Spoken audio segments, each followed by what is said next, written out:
What is up, you guys, and welcome back to my channel. Today I'm here with a very new study vlog जहाँ पे मैं अपने test की preparation करने वाली हूँ और जो मेरा बैकलॉग बन गया उसको क्लियर करने वाली हूँ। एक्चुअली मैंने अभी अभी 12th में आने से पहले ही ऑर्गेनिक केमिस्ट्री रिवाइज़ करी थी, तो मैंने पहले इसको नहीं स्टार्ट किया था जब लक्ष्य बैच में स्टार्ट हुई, तो मैं अभी कर रही हूँ उसको। बट इन सर से आई थिंक मैंने बहुत लोगों को देखा है कि इनसे नहीं समझ आ रहा है और मेरे साथ भी वही हुआ, मुझे कुछ भी नहीं समझ आ रहा था। तो मैंने जब 11th से जहाँ से रिवाइज़ करी थी मैंने वहीं से एक बार जनरल ऑर्गेनिक केमिस्ट्री एक बार रिवाइज़ कर ली, क्योंकि ये हर्ष सर बेसिक से नहीं पढ़ा रहे थे, मतलब एकदम बेसिक से नहीं पढ़ा रहे थे, तो इसलिए मुझे नहीं समझ आया।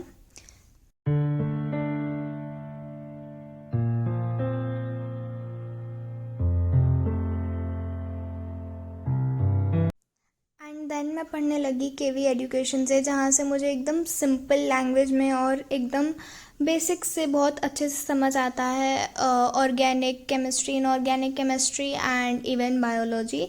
तो मैं रिवीजन के लिए वही उधर ही के वन शॉट्स प्रेफर करती हूँ, तो मैं वहीं से जनरल ऑर्गेनिक केमिस्ट्री एक बार कंप्लीट कर रही हूँ। बिकॉज मैंने भी सुना है कि 12th की ऑर्गेनिक केमिस्ट्री पढ़ने के लिए 11th की बहुत अच्छे से कंप्लीट होना बहुत ज़्यादा इम्पोर्टेंट होता है। ऑल्सो मेरा फिज़िक्स का भी थोड़ा सा बैकलॉग हो गया है। मेरे को थोड़ा सा हैक्टिक लगने लगा था जब 3 क्लासेस एक साथ हो रही थी, तो मेरा बैकलॉग हो गया है फ़िज़िक्स का, इसीलिए मैं फ़िज़िक्स का कोई ऑफलाइन कोचिंग देख रही हूँ। मेरी सिटी में कोई अच्छी कोचिंग तो नहीं है, बट नॉर्मल कोचिंग्स ही हैं, तो वहीं पे मैं जाकर ट्राई करूँगी एक बार फ़िज़िक्स की कोचिंग। केमिस्ट्री और बायोलॉजी तो मैं ऑनलाइन पढ़ लूँगी, बट मुझे फ़िज़िक्स के लिए ऑफलाइन ज्वाइन करना पड़ेगा। एंड देन ऑर्गेनिक कंप्लीट करने के बाद मैंने शाम को थोड़ा सा सैंडविच खाया, ऑर्डर कर लिया था मैंने, और फिर उसके बाद मैं गई एक कोचिंग में थोड़ा सा इंक्वायरी करने की है या नहीं, बट वहाँ पे नहीं थी क्लासेस। फिर मैंने अपना सिलेबस देखा टेस्ट का और मैं principles of inheritance and variation की एनसीईआरटी रीडिंग करने लगी और हाईलाइट करने लगी, बहुत अच्छे से सब कुछ लर्न करने लगी, बिकॉज टेस्ट में यही चैप्टर आने वाला है। ये वाला चैप्टर मुझे थोड़ा सा कंफ्यूजिंग लगता है, बट एक चीज़ मैं यूज़ करती हूँ जिससे ये चैप्टर मेरे लिए बहुत ज़्यादा इजी बन गया है इस चैप्टर को समझना। इनफैक्ट बायोलॉजी के हर चैप्टर को समझना मेरे लिए बहुत ज़्यादा इजी बन गया है।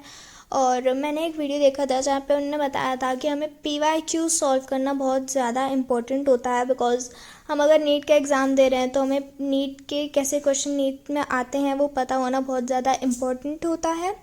तो अब मैं PYQs में बहुत ही ज़्यादा ध्यान देने वाली हूँ, मैं बहुत ज़्यादा PYQs सॉल्व करूँगी अब से। बट मैं बहुत जगह सर्च कर रही थी, मुझे अच्छे PYQs या ऑर्गेनाइज्ड PYQs नहीं मिल रहे थे topic wise, and NCERT based questions नहीं मिल रहे थे।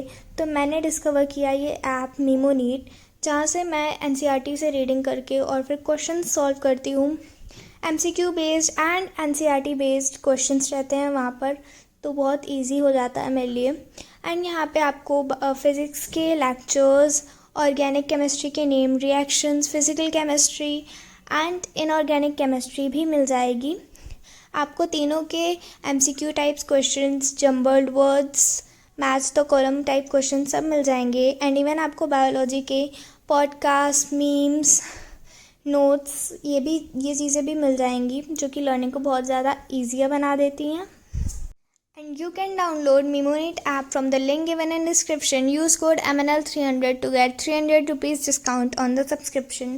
और फिर इसके बाद मैं अपनी MTG फिंगर टिप्स में से इसी चैप्टर को अच्छे से रीड करने लगी, बिकॉज मेरे कुछ क्वेश्चंस गलत हो गए थे। वैसे मैं यहाँ पे पता करने गई थी, बट मुझे अभी तक एक भी कोचिंग नहीं मिला था, बट जस्ट नाउ मुझे एक कोचिंग मिल गया है फॉर फिज़िक्स, तो मैं मोस्ट प्रोबेबली वहीं पे डेमो लेकर ज्वाइन करूँगी। और देन मैं उसके बाद अपना ज़ूलॉजी रिवाइज़ करने लगी। ह्यूमन रिप्रोडक्शन का जो पार्ट टेस्ट में आने वाला है उसको मैं रिवाइज़ करने लगी MTG फिंगर टिप्स से।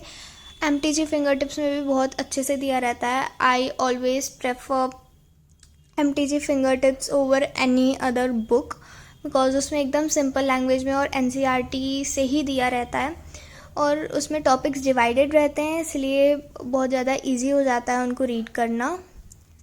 And that was pretty much it for today's vlog. अगर आपको ये व्लॉग पसंद आया हो तो don't forget to like share and subscribe. Bye.